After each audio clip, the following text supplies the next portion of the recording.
Behind the mask.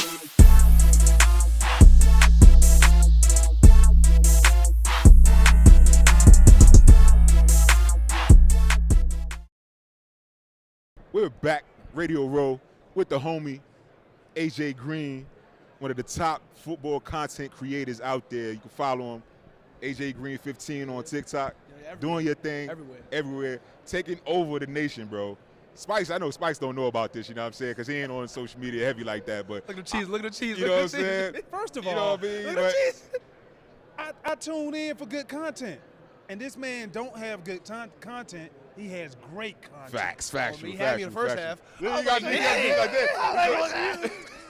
This is a great introduction. Right.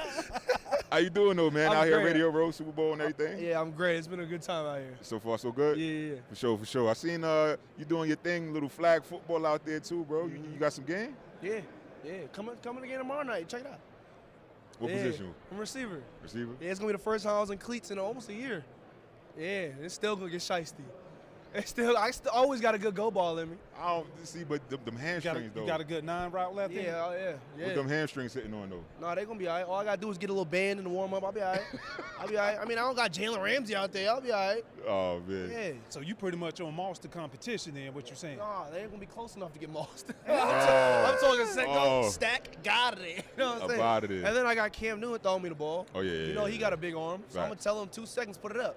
Facts, You know what I mean? facts. Yeah, just tell them let you go get it. That's what you need to do. 2 seconds, put it out in front of me. I'll run Make out sure there. you warm them hamstrings up though. Right. Y'all harping on these hamstrings. Listen, telling that's the you, first bro. thing to go. I got off a plane one time, played softball. Why, I don't know. Got off a plane, didn't stretch. One of my neighbors had me out there playing. Pop, pop. See? Done. Hey, that's what Cat Williams said one time. Yeah. Cat Williams ain't said it. something like that. Don't be running like Cat though. Nah, man. Hell nah. Hell nah. He's still moving. His hamstrings all right. Yeah, he was all right. Man, if Cat Williams all right, I think I'll be all right too. For sure.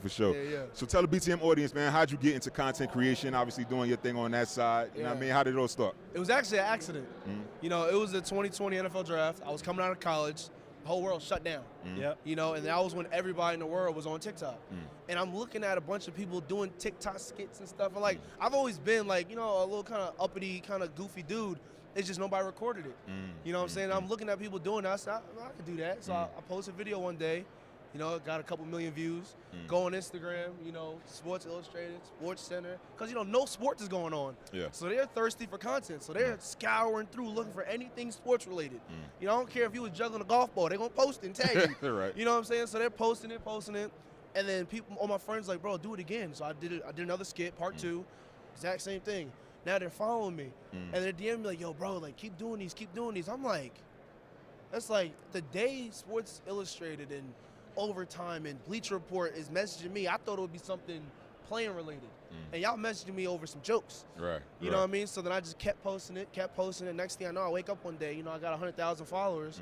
But I'm still trying to play ball. I'm not worried about that. I'm calling my agent every day like, yo, what's going on? And then they don't know nothing because this never happened before. So it's like with COVID going on, I'm still working out. There's no gyms open. I'm just in the backyard doing push-ups. You know what I mean? Going to the park, playground, doing pull-ups, you know, prison workouts, you know. I'm in great shape at this time. And then I got the chance to play in the spring league. I don't know if y'all know what that is. Yeah, I played in there. What up, Baron? Had a pretty good season there. But then towards the end of that season, you know, a bunch of my followers like, yo, bro, why'd you stop posting? I'm like, dog, I don't care about this. Right. I'm like, I'm playing ball. I'm like, unless y'all want to tune into that, I'm playing ball. And then after that season, you know, calls was coming, but then nothing was sticking. You know, like, yeah, we want to bring you in for a workout. Oh, did you get the vaccine? And I'm like, you know what I'm saying? Yeah. And then too many variables. I ended up getting a pro day workout at South Carolina. And this was the year J.C. Horn was coming out. So they had all 32 teams there. I get down there. I'm ready for my workout. I'm running routes to the quarterbacks. Everything's great. Day before the thing, I test positive for COVID. I'm like, how is this possible? I was around the same people all week. The entire time. How did I test positive? You know, I feel perfectly fine.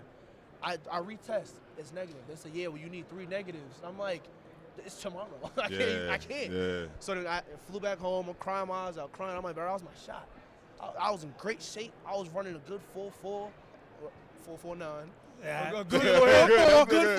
Hey, as long as it say boop boop, I'm good. Yeah. Boop boop. But the routes was crisp. I was in great shape. I was moving great. And when that opportunity came and went, I was depressed about it a little bit. You know, I was hurting. But then I still had the audience to fall back on. Facts. Now I'm posting again. Now the numbers is really going up. And now I'm starting to really see fans and stuff recognize me in public and things. I'm starting to realize, yo, this is kind of cool. Yeah. And then, once I started doing YouTube, that's when the checks started coming in. And then, at the time, there was the dude destroying the other football YouTuber, the top one, you know what I'm saying? So now at this time, I'm talking to him a little bit. He's like, bro, I'm telling you, got it. Like, do this. So I'm doing it. Like I said, the money's growing. Brand deals is coming in. Now I got an agent. I got a team of shooters and stuff now. So now an opportunity came again. This was last year. With the XFL, Dad came in the picture and they offered me a contract, and I'm like, I got over 1 million subscribers at this point. The Super Bowl is in Arizona, Phoenix, where I live. The next week, y'all need me to come to training camp 2 days. Super Bowl, and then I'm looking at the season salary. I'm like, okay, I'm gonna get paid this much for this full season. What you gonna make? I'm gonna get this for one brand for 2 TikToks.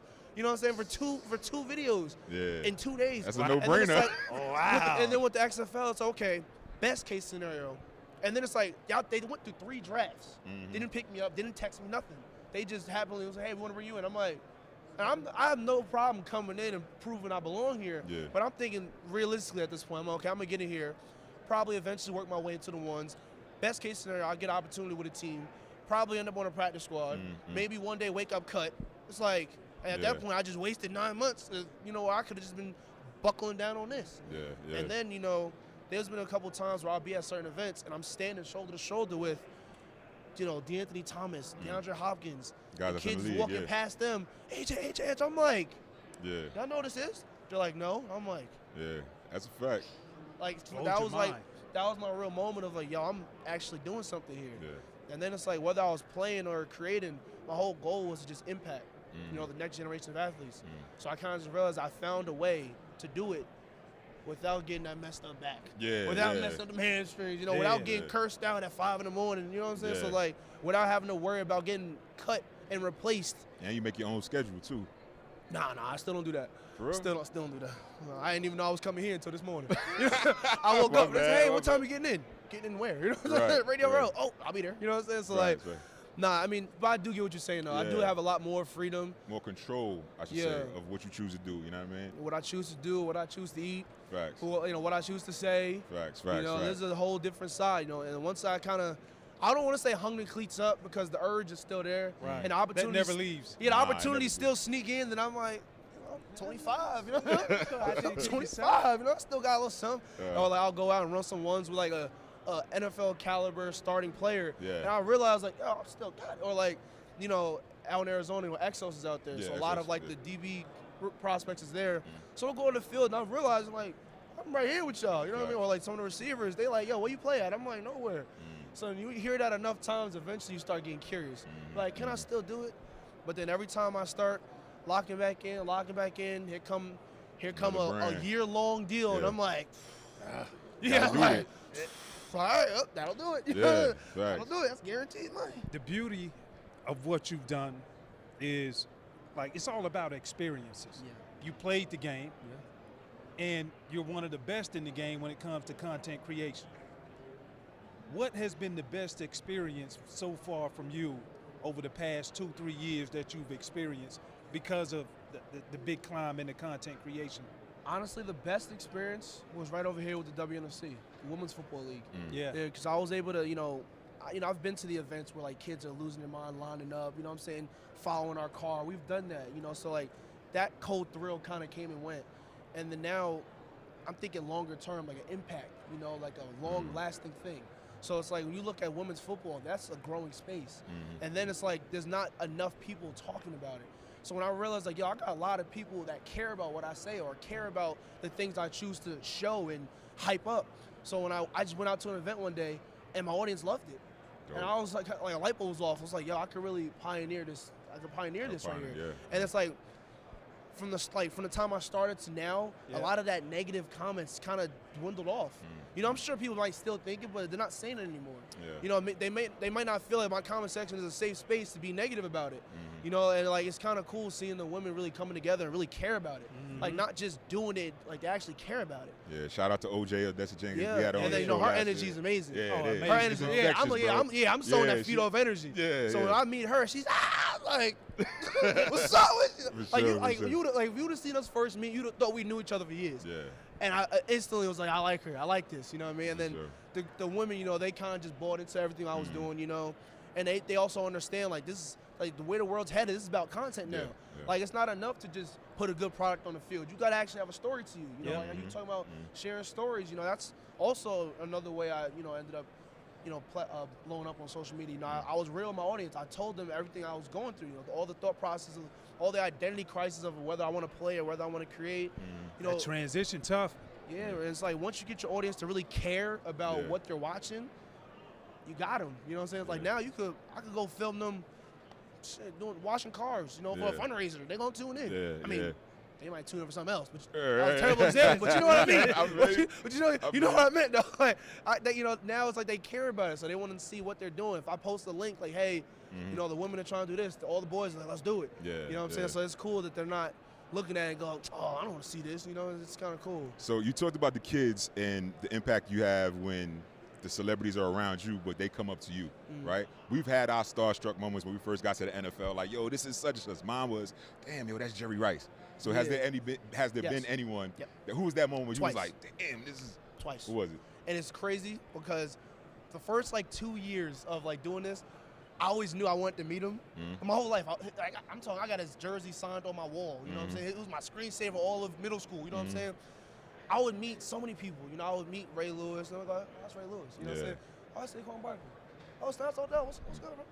I always told my boys, I said, man, if I ever meet Chad Johnson, I'm gonna lose my mind.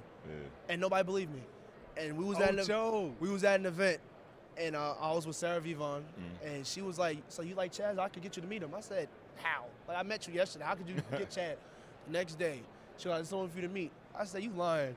I go up the stairs.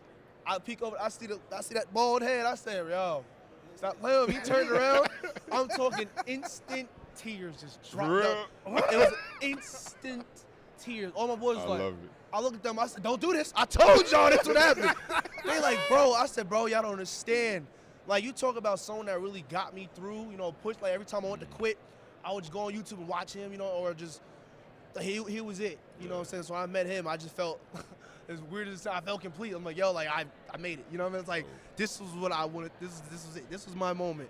And then there was another person. I actually saw him last night. It was Stephon Diggs. Yeah. You know, because as a receiver, you know, we're both the same, relatively we're the same build. We're both 6'6", 6'1". We're both 190. We're both, you know, good speed, not great speed, but good speed, good enough to get open. Exactly. Yeah. Get in that 4.4. Yeah. Well, I mean, obviously, he's a little faster than me when it comes to the 40 and stuff. But like, we're a similar build, we're similar play style. So I always watched him. It's like, if this could work for him at the highest level, this could work for me, high school, college. You know what I'm saying?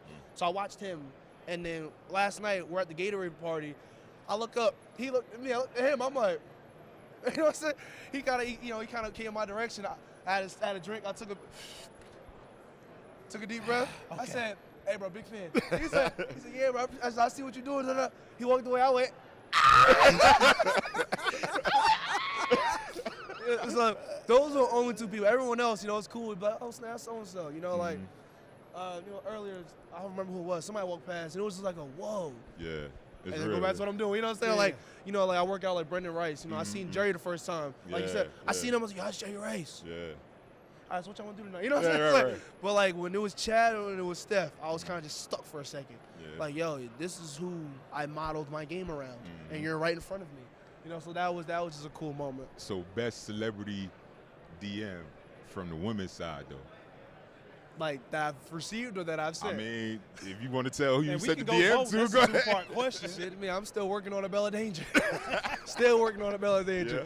Cause it's crazy. Cause one time she liked the message, and then the bubbles came up. I was like, and then it went away. I was like, man, the bait was in the water. I needed a second line. I needed a second line. I needed to come a little harder. But I think I'm trying to think. I mean, not a lot of people, not a lot of women slide in my DMs. Oh, yeah? They do it. No, women nowadays do it different.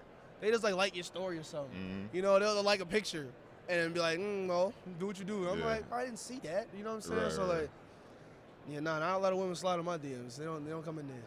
For sure. For sure. We here for the big game, bro. So you know what I'm saying? Super Bowl. Who you got? Chiefs, 49ers. Man, I had the Lions. I had the Lions. Lions. Oh. I had the Lions, man. But I mean. I think you talk about the script. I think this is go either way. Yeah. You know, I would love to see the 49ers win just because, you know, the whole Brock Purdy thing about, like, whole Mr. Irrelevant. I always love an underdog story, you know. I always love an underdog story. But also in terms of dominance, it was pretty cool seeing the Chiefs kind of always find, like, on some Patriots vibes, kind of just always find a way to get back. Right. Every time I'm thinking, oh, yeah, they're done. You know, it's like, why you had him, you traded him, what are you doing? Who you going to throw the ball to? Always found a way. Yeah. You know what I'm saying? I'm thinking, man, they got to get a run game going. Here come angry Pacheco. You know, I'm just like, man. So it's like, it's a respect to see a team always just come together and figure it out. Right. But in terms of underdog, I would like to see the 49ers win. Sure. Yeah, we on the same page with that. I want to go back to Detroit. Big Detroit fan. Looking at the clips when they played against the 49ers, and the stadium, the Detroit Stadium downtown was like sold out as a viewing watch party. What does it mean, dog? What would it mean next year for you guys to make another run and get back to the big game? I mean, their head coach said it best. You know, that was their shot. You know what I mean? Because, like, you think about the Lions all season, even when they was winning, everyone was like, man, that's the Lions. Yeah. You know what I mean? So it's like, as much as you want to tell yourself, like, man, it's a business trip, you know, we'll go 1-0. We got to, in the back of your head, it's the Lions, man. You know? But now it's like, yo, they done messed around, almost went to the bowl. Yeah, so like he said, now they know. They ain't nobody coming in this time. Like, man, nah, I got us last year. We got trolls all season for it. We coming for y'all now. So for sure. Like I said, I would love to see them make the run again, but everybody did. Yeah, they were America's team this year. Facts. Yeah, that last 2 games, that was the Super Bowl America wanted. I feel like. Yeah. Everybody wanted to see the Lions, and everybody wanted to see Lemar. Right. I feel like those were the 2 teams that just needed a Super Bowl appearance. You know, appearance. At the minimum. Yeah, like getting there wasn't enough, especially not for Lemar. Right. Getting to that point wasn't enough. You need to get there. Yeah. You know what I mean? What you got coming out, man? I know you dropping content all the time. Yeah. Anything special you want to talk about? What we need to look forward from seeing out of you? And where can the audience find you too, man? Well, I'm AJ Greene 15 on all platforms, but right now I'm doing a lot of different things. You know, this year I'm kind of expanding everywhere. Okay. Like I said, I'm going youth. I'm going women's games. I'm also doing college games. I'm doing video games. NCAA drop, I'm on it. Yeah. You know, I kind of just want to be in everything football related. Everything football related. I don't care if they even come out with an arcade game. You know, they bring NFL Street back and get on it. You know what I mean? So anything y'all looking forward to in the football world, I'll be there. You know. Well, we're gonna put the plug right now. Takeo is also an analyst for SEC Network, ESPN SEC Network, college football season. So might got to get him on out the pocket. This show out the pocket, man. I got my show out of pocket, bro. So I'm definitely gonna have you. Yeah, I'm ready. I'm ready. I mean, like I said, I'm trying to get in every space. Consider it done. Yeah. Lock it in. Already. Lock it in. I'm there. Appreciate you, fam. Behind the mask.